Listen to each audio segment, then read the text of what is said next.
Hello guys, welcome back to this channel. In today's video, I'm going to show you how we can add curtain transition animation effect in PowerPoint. Okay, let's get into it guys. I have opened my Microsoft PowerPoint, and first of all, we need to get curtain animation from the internet. You can go to your browser and then you can search for curtain animation GIF.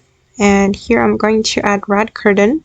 So I use this keyword. Okay, and you can download a GIF.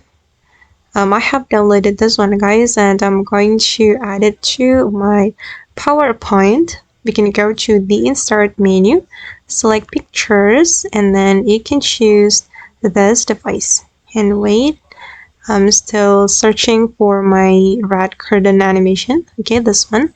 And I'm going to add this GIF to my PowerPoint. Okay, and now as you can see guys that the red curtain has been added to my PowerPoint, and then we can customize it like this. I'm going to make it bigger, and then this is the result. Okay guys, and that's all the way to add curtain transition animation effect in PowerPoint. I hope this tutorial will be useful for you. Thank you so much for watching, and bye.